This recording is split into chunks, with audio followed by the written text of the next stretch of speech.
Bonjour, Claude Daniel, je suis le co-dirigeant de MBPAC avec Laurent Lemarchand.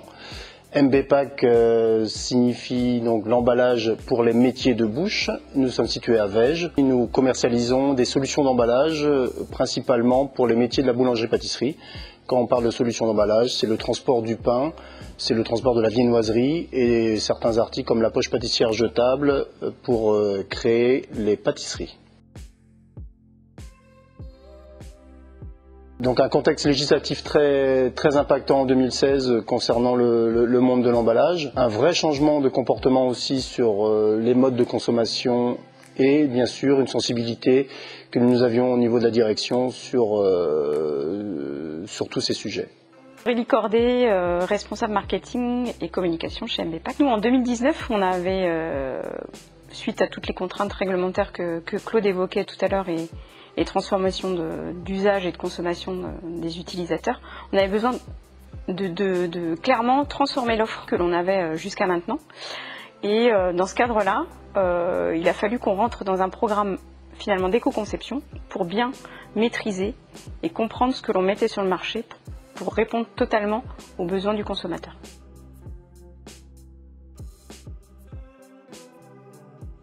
David Jouvent, je suis responsable des achats chez MBPAC. À l'origine, la formation éco-produire dispensée par la CCI, on s'est fait accompagner d'une agence, Singplus, qui sont des experts en éco-conception. Et plutôt que de partir sur la formation pour concevoir un produit, on s'est dit tiens, comment, dans ce que disait Aurélie sur révolutionner notre offre, ou en tout cas proposer une nouvelle offre, comment on pourrait se servir de cette formation pour répondre à l'ensemble des produits de tous les produits de notre catalogue. Et à l'issue de cette formation, on a décidé de bâtir un outil d'évaluation environnementale qui venait mesurer l'impact de chacun de nos produits.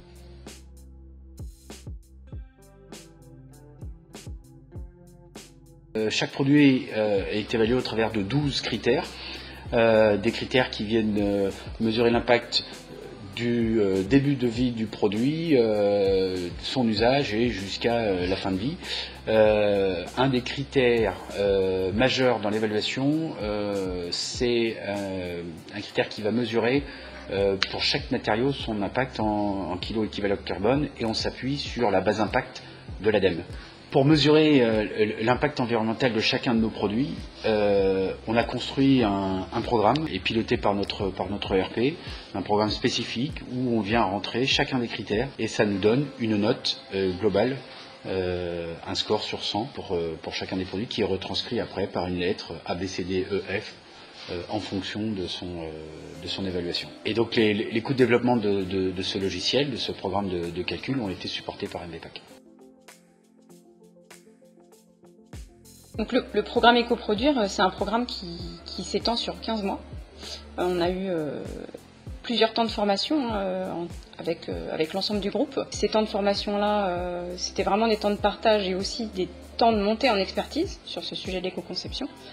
Et puis en dehors de ces rendez-vous très réguliers, il a fallu qu'on se renforce chez nous en termes de ressources humaines, puisque on a pu intégrer dans ce cadre-là 2 stagiaires sur la durée des 15 mois pour pouvoir bâtir avec nous les premiers critères qui étaient vraiment des critères très techniques autour des matériaux et sur lesquels on avait besoin de renforcer l'expertise.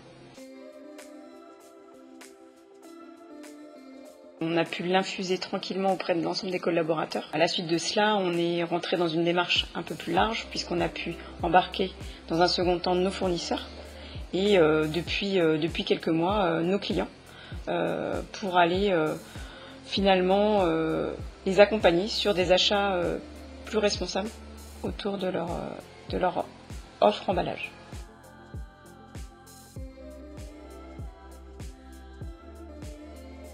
L'outil Effet-Vert, au-delà d'être un outil d'évaluation de l'impact environnemental de nos produits, nous a dépassés.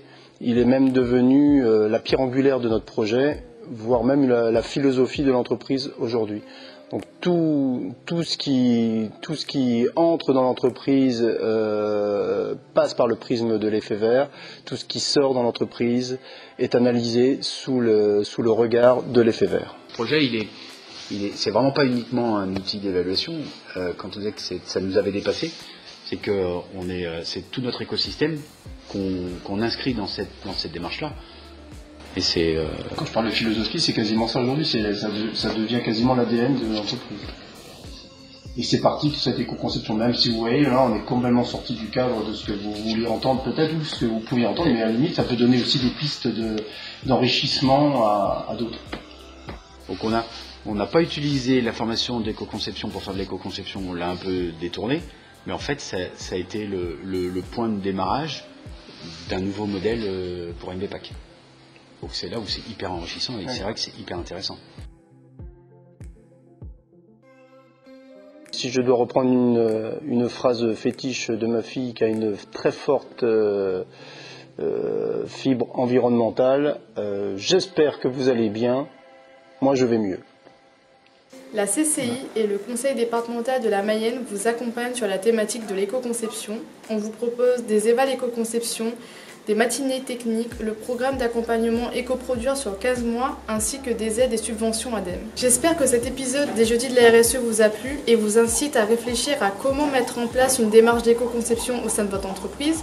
Cela vous permettra de vous différencier de la concurrence et de booster votre activité également. Si vous souhaitez plus d'informations, contactez-moi à la CCI.